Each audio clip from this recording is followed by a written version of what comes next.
All right, joining us now is retired Vice Admiral Kevin Donegan. He served as Director of Navy Staff, and before that, he was Commander of the U.S. Fifth Fleet. And here on set with us on the boat, we've got Professor Robert Snyder. He's Professor Emeritus of American Studies at Rutgers, University-Newark. Professor, I want to start with you. Can you tell us about where we are on the Hudson and the significance of this place when we talk about American independence? We are off Pier 86 on the island of Manhattan, and the Hudson River and New York Harbor played a huge role in the American Revolution and also in New York history. We are where battles were fought out in 1776 and just upriver from where George Washington was rowed to his first inauguration in 1789.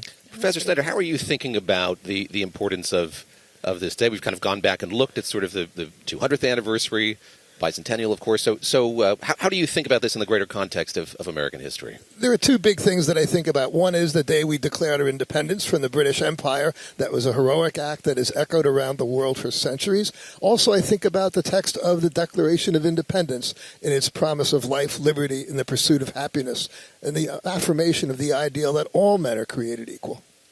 Admiral Donegan, at the time of the Revolutionary War, the British Navy was unrivaled in the history of the world, and it was a shock to everyone, sometimes possibly even us, that the U.S. was able to come out victorious in that. And I want to ask you, when you look at the state of naval warfare now, is the U.S. still the preeminent naval force in the world, and where is competition coming from?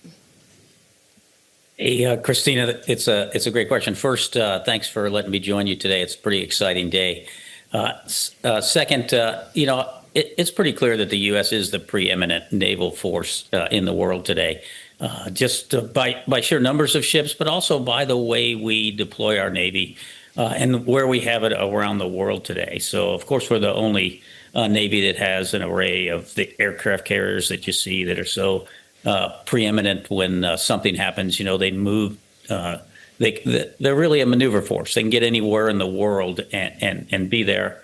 Not just to fight a conflict, really, to deter conflict, but also we deploy our Navy around the world to build relationships. And as you'll see today, we have 40 ships that are gray hulls, plus 40 plus ships that are sailing, the tall vessels that are coming. And these are from navies around the world, relationships we've built for a really long time. So the world recognizes the U.S.'s position in terms of a naval force, and our competition is coming from, as you would expect, it's coming from China, which tries to emulate us and try to do some of the things we do, and they've built their own aircraft carriers now.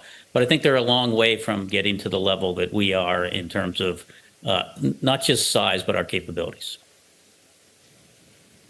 Admiral, let me just ask you about what we can expect today. So you mentioned there's going to be this International Naval Review. There is this parade of tall ships as well. We have the aviation component of this as well. So a confluence of major events happening here in New York City today. Could you just speak to the Navy's approach to, again, that Naval Review that we're going to see? The Vice President, J.D. Vance, is going to be in New York for that. He'll be on Governor's Island for that ceremony. What does it mean? What's the importance of that to the Navy, to the military more broadly? And you can hear some of those. That's the helicopter, NYPD helicopter behind us right now.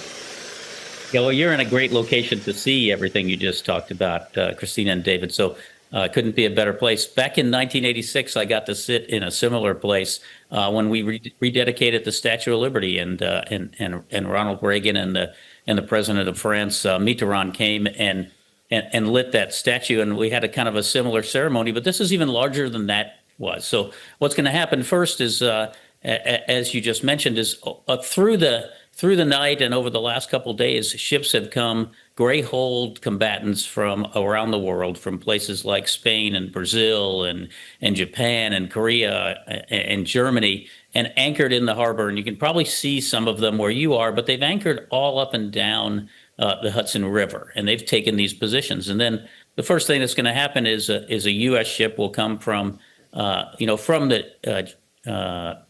north and sail down the Hudson towards the Atlantic Ocean and do what's called a pass and review. They'll go past each of the ships that are gray-hulled that are anchored. So you'll see them render honors to that passing ship by shooting off cannons and things like that. You hear a lot of noise as that ship comes past. And then after it gets down, what you'll see next is now this tall ships, these historic ships of sail, led by the U.S. Coast Guard ship, the Eagle, they'll come in 6-minute intervals. They'll come and sail up the Hudson from the Verrazano-Narrows Bridge, past the Statue of Liberty, all the way up to the George Washington Bridge. So that's what you're going to see. It'll be about 40 of those ships go. It'll take quite some time.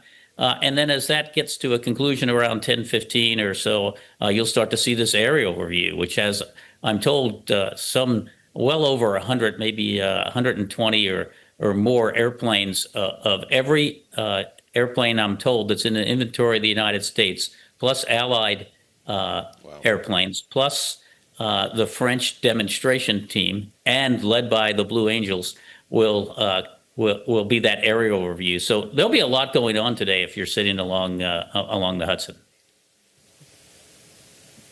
Should be quite a show. I hope everybody will stick with us. Professor, I want to ask you kind of about the geography of Manhattan, because we don't really think of this as a port city anymore. But one of the reasons it so quickly became the commerce center of the U.S. was just about geography. What about where this is situated in the waterways made it so conducive to so much trade so early on? New York City has a terrific natural harbor right off the Atlantic Ocean, but then it's at the mouth of the Hudson River, which takes you by water up to the interior of New York State. And then when the Erie Canal was opened in 1825, you have a water route all the way west to the Great Lakes. In fact, the opening of that canal was one of the great harbor festivals in the history of New York City. Was it a party comparable to the one we're going to see today? On the same scale for the 19th century, proportionally, I think so. They poured water from Lake Erie into the Atlantic Ocean and recognized the wedding of the waters that had been wrought by the Erie Canal. Oh, that's very sweet. All right. Professor, you were the Manhattan Borough historian. Let me just ask you about this moment from an historian's perspective. How important are events like this in kind of getting us re-engaged with and reanimated in terms of our history? I think events like a bicentennial or a semi-quincentennial can be really important for engaging both America's past and its ideals in the present and what our prospects are for the future. We did that in 1976. I was around for that bicentennial, and we can do it again today. Admiral, really quickly, we've got about 30 seconds left. What are you most looking forward to seeing today? And is there something specific folks should be on the lookout for as we see this battalion and flotilla and air show and everything going on? Oh, I think, what everyone wants to see, of course, is those tall ships coming by. And I think that's going to be the highlight of it because it takes you back in time. And like the professor was saying, I think what's really cool about it, these centennial events really allow us to look back into our past. And, control of the Hudson River was super significant in us, in our, quest to be a new nation.